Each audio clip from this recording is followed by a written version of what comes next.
Death toll, Hurricane Matthew now rising to at least 21 across the southeast, and 10 of those deaths coming in North Carolina, where record rainfall caused massive flooding. We were warned about it, but once you see it in reality, it's a different picture. 3 others killed in South Carolina. High water there creeping up the front doors and covering some of the roadways. Jonathan Serrie has been chasing the story for days now. Garden City, South Carolina, you're right near Myrtle Beach. That's where the landfall occurred. So what do you see there, Jonathan?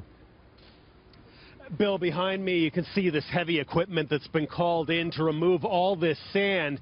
I'm not standing on a beach, I'm standing in a roadway covered by sand that was driven up here by the powerful storm surge. Horry County government has released some drone video that they shot of the water left over by the storm surge, and what happens when these floodwaters recede, they leave all of this sand, in some cases several feet of sand, in people's lawns, over roadways. And so over the past couple days, this heavy equipment has been working round the clock to remove the sand. If we come back to our live shot, we can point out that most of these beachside homes and vacation rentals, they're up on stilts, and that really helped to minimize the storm damage to the structures themselves because they fared very well in the winds. The main issue was the storm surge, which flowed underneath the homes, but underneath you can see all this sand that was left behind, and so a lot of beach erosion to deal with and a big mess to clean up on the ground, Bill. What's the biggest concern now with the recovery phase now underway, Jonathan?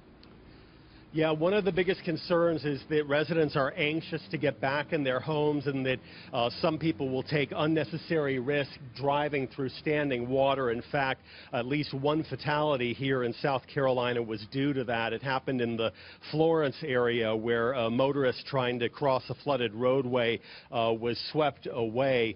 Also, another concern is even in areas where it's safe to drive through relatively shallow water, doing so can cause damage to surrounding homes. Listen.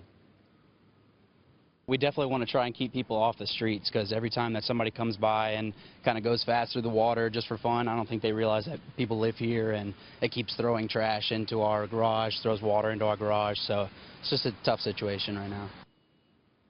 And state officials are urging patience because everyone's trying to get back to their homes at the same time when the evacuation orders are lifted. So in many cases, there are long traffic jams. In some places, people will wait for hours before they can get back into their communities. And then coming back again to our live shot here, just to give you an idea of the extent of the storm surge and the beach erosion, you can see this boardwalk leading to the beach, and underneath the sand with the vegetation on it, well, there used to be considerably more. You can, on these posts here, you can see the water line. The sand used to go up to here, and so you have nearly 3 feet of sand underneath this boardwalk, washed away, most of it now on the beachside street. Bill, back to you. Way to go. Jonathan Serrie, thank you, near Myrtle Beach, South Carolina.